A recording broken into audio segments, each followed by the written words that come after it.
Hello and welcome to a very special episode of the Jamie and Stephen Show. Let's talk movies, music and magic. With everything that was going on behind the scenes in this time of Disney, I thought it would be quite useful just to take a little step to the side so we could just have a look about what was going on between Disney and Pixar, as that had a huge influence about the types of films that would be made in this second half of the Disney animation of the decade.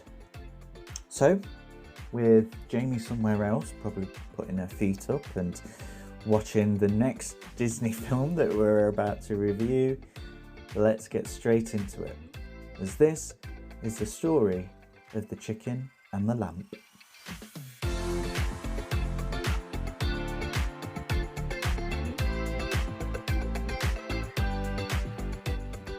Disney in the early 2000s was not the most exciting place to be.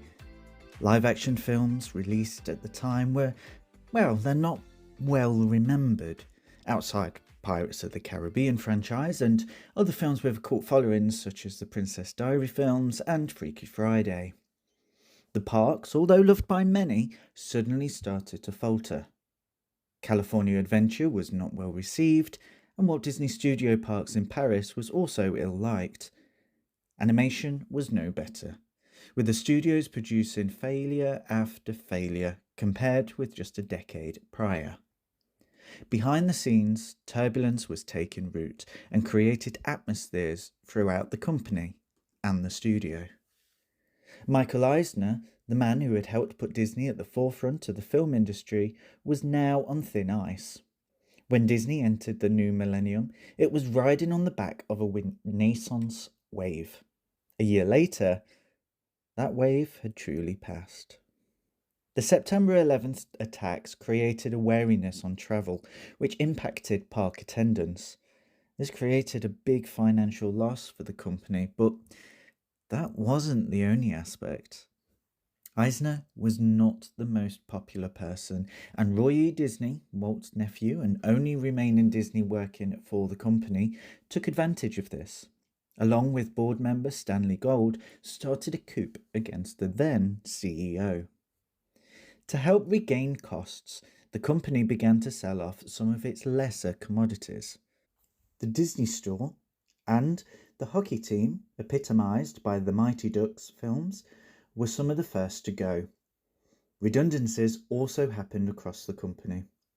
Elsewhere, the company finalised the purchase of Jim Henson's The Muppets, which may not have been the top of many people's list of acquisitions.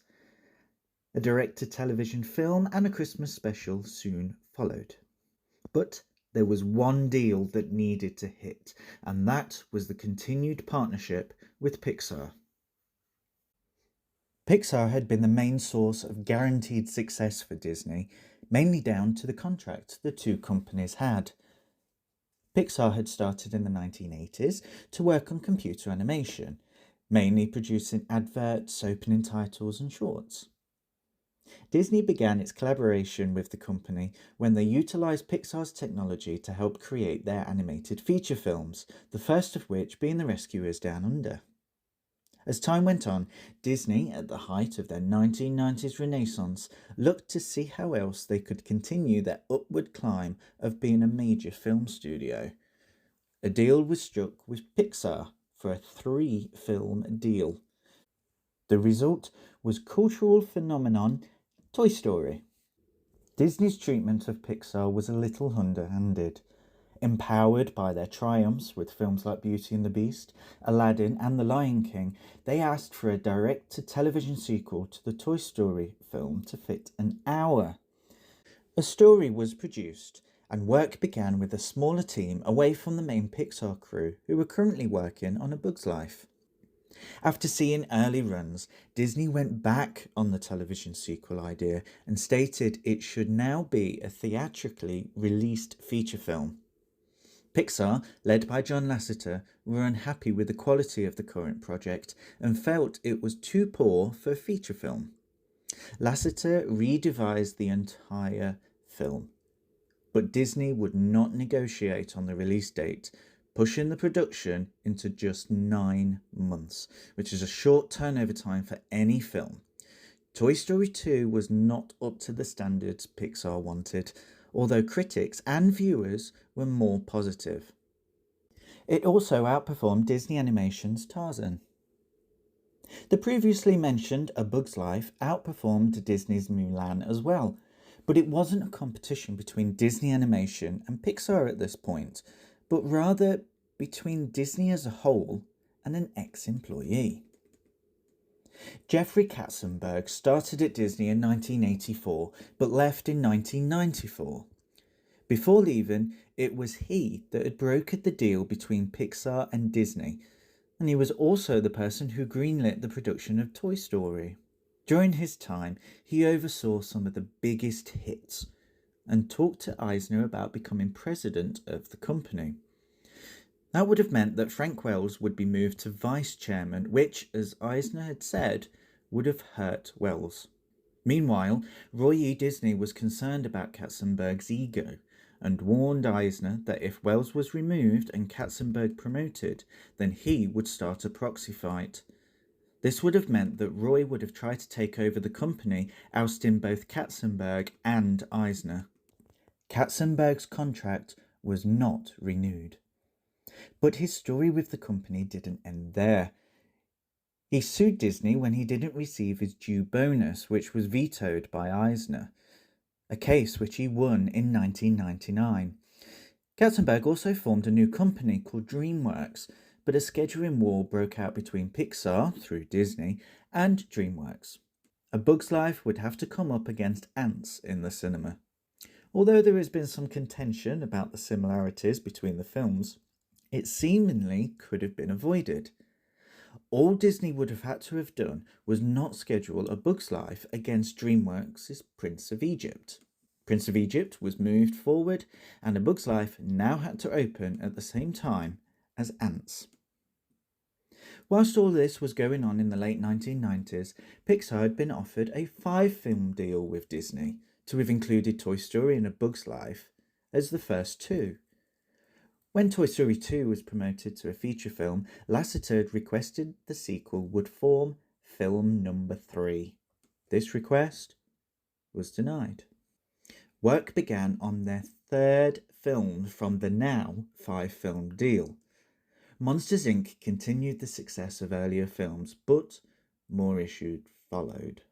Children's songwriter Laurie Madrid said that if the film was based on a poem she had written and turned into a stage play, she claimed that the publishers had been in touch with Disney and Pixar. An injunction was filed, meaning the film could not be released until the lawsuit was settled. This pushed back the release of the lucrative film for Disney and Pixar, which was another negative for the Disney company. Finding Nemo was to be a highlight for Pixar and for Disney. It would also give Pixar one of the best leverages when the Disney deal would come to an end. In 1997, the same year that the 5-year deal was signed, pre-production on Finding Nemo began. It would go on to be the first Disney and Pixar animated film to win the Academy Award for Best Animated Feature, along with 3 further nominations. It then became the highest-selling DVD of all time, and the highest grossing G-rated film of all time until Toy Story 3 took the top spot. The Incredibles was the 5th film of the deal. It continued the accomplishments of Pixar, winning 2 Oscars and becoming the 4th highest grossing film of the year. The negotiations would now need to begin. Previously, Disney had taken all profits from merchandising, a very lucrative earner from Toy Story alone. They also had 15% distribution fee and held the rights to the characters and the films. Pixar, now more prominent than Disney at the time, had more leverage. They had produced 6 hugely successful animated films, paved the way for computer animation, and with each film made considerable improvements to animation itself through the depiction of realistic water or fur. They counter-offered Disney, reducing the mouse's hold over the company and its creation. Disney refused. Eisner and Steve Jobs, Jobs being the then major owner in Pixar, struggled to come to an agreement. It was a very trying time for both parties. Jobs had a company that produced some of the most loved films in the last decade, whereas Disney did not. Ultimately, Disney could not lose Pixar, but the failing to come to an agreement was to their advantage. They continued to distribute Pixar films on an ad hoc basis, the next of which was to be Cars. Soon, Pixar looked elsewhere for a partnership. Backstage, the drama continued. Roy E. Disney has decided that the company was being mismanaged, sick of being wheeled out as a novelty at the park, sick of the way everything in the company was doing and failing at, and sick of the fact that Disney was not the highest performing film animation studio. Walt Disney's nephew retired from the company. The coup had begun, as Roy and Gold started to persuade the board members that Eisner was no longer the best thing for Disney. The man who had been brought on board at the suggestion of Roy himself had turned the company into a huge player in the filmmaker business and who had expanded the parks across the globe, now left the company. Bob Iger was then promoted to CEO from president. He had been in his previous role since the year 2000 and went on to make plenty of changes and acquisitions. In his years as CEO, the first time that is, he brought Lucas Entertainment, Fox, and Marvel to Disney, each broadening the storytelling possibilities for the company. The woes of the previous few years were turned around throughout his tenure. Not only did the Disney Store return to the company, but he also managed to return the original Oswald the Lucky Rabbit, which included the first 22 cartoons. But it was Chicken Little that may have been the crucial part of negotiations. It was a clear fact that the output of Disney animation was not as well regarded as those from other studios. Many of the Disney films from this era are now heralded as cult classic, but at the time they had some really stiff competition. Pixar was the clear forerunner. Their films were all successful, with each new release reaching similar or greater heights. DreamWorks also had big hits with Shrek, Shrek 2, Madagascar, Shark Tale, and the first two even rivaled the achievements of Pixar. Blue Sky Studios also had a big hit with The Ice Age, and a franchise continued from that original film. Disney Animation, however, had produced Treasure Planet, Atlantis, Lilo and Stitch, Fantasia 2000, and Home on the Range, amongst others. It was a strange lineup, but with the family cinema scene full of ogres, woolly mammoths, monsters, lions, and zebras, Disney seemed a bit out of date with fantasy stories like Atlantis and Treasure Planet. What made the studio seem even more out of date was the fact they were still working with 2D animation. Many would say that Walt Disney Company pioneered animation, and they would not be too far from the truth in saying that. But the films Disney produced was, in essence, the same type of films with a similar look to them as the earlier films from way back in the 1940s. Walt himself always wanted to look forward, but the company had remained stagnant. Computer animation had been introduced to Disney, but it was used as a cost-saving device, similar to the Xerox process of the 1960s and 70s. Disney started to panic, and in doing so, they started to look for replacements for Pixar. The Wild was one such example. Disney commissioned a Canadian animation company called Core that was recently set up to see if they would make a good enough film to rival not only Pixar, but DreamWorks and Blue Sky as well. Elsewhere, other companies were getting in on the computer animated products, and programs on television started to appear, such as Bratz, Jimmy Neutron, and Roly Poly Ollie. Vanguard, a company set up in the UK, was also on Disney's radar. Vanguard was made up of animators who had worked on films at Disney, Pixar and DreamWorks, but wanted to make the move back to Europe. Many wanted to be the first CGI animation company in the UK, but were unaware that the Magic Roundabout was in production. In 2002, Disney had signed a deal to distribute 5 animation films in the US, starting with Valiant. Distributing films seemed to be the way the company made most of their money in this period, especially from the live action section. Bridget Jones's Diary, Kill Bill Volume 2 and Chicago were all distributed by Disney in the US. But now Disney was at a crossroads. It would either agree to Pixar's updated terms or lose one of their most popular assets. If the company let go of Pixar, it would actually retain the rights to the previously made films and the characters from Pixar as part of their original deal. They could make sequels to films such as The Incredibles, Monsters Inc., and most importantly, Toy Story. It would mean that they would lose one of their biggest moneymakers. There was also no guarantee that Disney could make hit films or programs from the Disney characters. Their options at the time included Disney Animation, who were floundering and had not even worked with 3D animation.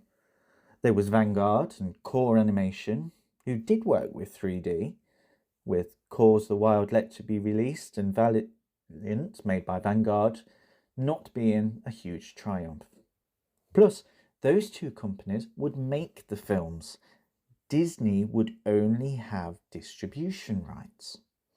It was then that Chicken Little came into the picture. Devised to be a completely different film. It had been reworked already, and it was to be reworked again, but this time as a 3D animated film. The company, Disney, bought and worked on software that allowed the characters to be manipulated in the same way as earlier Disney animated shorts, featuring characters such as Goofy, Donald Duck, Pluto, and, of course, Mickey Mouse. Aptly called Chicken Wire, Disney pushed training on their animators. The company now had the ability to produce 3D animation in a style all of their own. Chicken Little then went on to take Cars' release date, and the experiment began. Disney needed Chicken Little to be a success. If it did, then it would not need Pixar and would once again be one of the big dogs in the animation pool. Ironically, they were putting all of their eggs into one basket. On the other side, if Chicken Little failed, Disney would have to admit that they needed Pixar, giving them more leverage, which would have either forced Disney into a very disadvantaged corner or lost them Pixar completely. They would also have to seriously rethink their animated output. Bob Iger has since stated that he was at a Disney park watching one of the parades when he noticed something about the IP being used. Of the characters in the parade, nearly all of the ones used from films within the last decade were Pixar. The parade he could have been talking about may have been Share a Dream, which was featured at Disneyland California, and a slightly tweaked version at Disney World in Florida. The parade featured Mickey Mouse, as well as characters from Pinocchio, Snow White, Alice in Wonderland, Winnie the Pooh, Aladdin, Mary Poppins.